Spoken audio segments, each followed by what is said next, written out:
isang talata.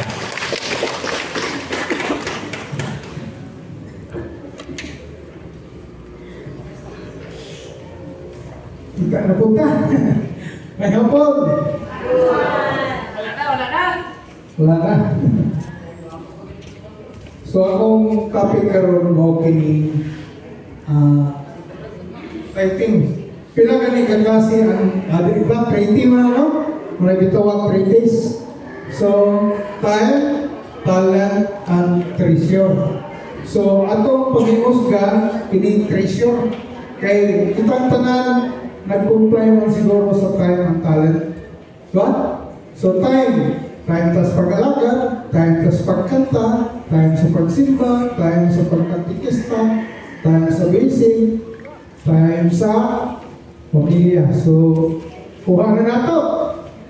Ang ikaduhang talent, time sa pagkanta, isip puwerta, time sa talent sa pagwali, talent sa pagbalak, talent sa pagsayaw, o daghan pa. Di ba? So, arita sa kwata.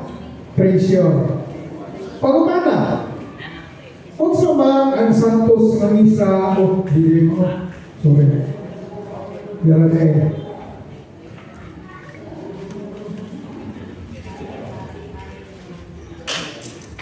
So, pagkana, kung man ang tithe.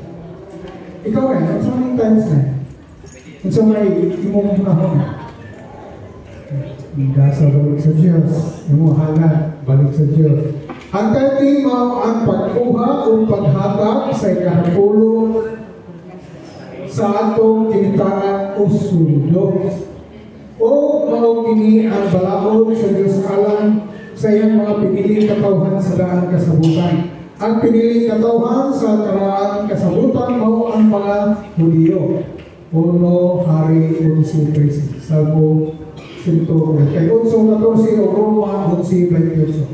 Sa libro ni Malakias, propita, siya mingon o iyan ipahayag sa Diyos ang bahin sa ikapulo. Kumingon ang Diyos. Dada ang ibuok ikapulo kadto sa templo aron adunay pagkaon dito. Surayi ako. Ang Ginoo mingon o makita ninyo abrihan ko ang mga bahagi sa langit o ibubog ko kaninyo sa mga gayamong gayon ang mga pangalan. Itas ka mo. Mutuutanin nga istorya ni Malakias o dili?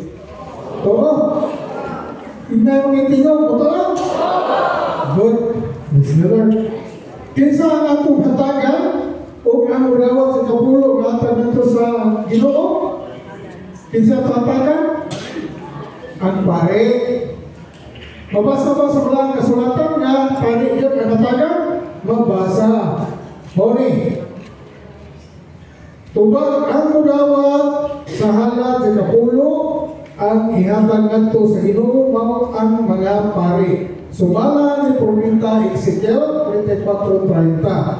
Ang una inyong abot ug ang pananghalan ila sa mga pare ihatag usab ninyo sa mga pare ang unang abot ninyo sa sibada aron pangalanginan ang inyong pagmalay. Ang mga simbahan kung sa ilang, ang ilang mga anak, primerong sweldo ihatag sa simbahan. Okay, isubay mo nila. Pagkatala sa ato, primero na itong sweldo, ikan sa itong pagtrabaho, ihatag ba na ito? Ano? Oo. Ihatag ka, tinuod. Klaro pa sa untong-tutok na dili ay sa pastor ihatag ang ikarapulo kung dili dito sa pare. Ang pagkatala, ganong dito, ganong sila nangayo, nawaman niya sila subuha. Ganong dito ihatag sa pastor, na dili man sila ay gusto ng hatagan sa Ginoo. Mga sa bagong tugon, mga Kristohanong Katoliko at piniling katawan sa Diyos. Mao kadto mga tao nga mintuon ni Ginoong Jesucristo. O kini nagpasabot nga bisan kung sa tribo sa tao, Hudiyo man o dili basta dito ang Ginoong Hesus, Kristohanong pinili na siya sa Diyos. Itang tanan pinili ba? Basta mo ang pinili ba? No, karon kay pinili man mo, muhatag yun mo sa Ginoo anak kay bumanay man sa inyo. Kaya ron po mabuhi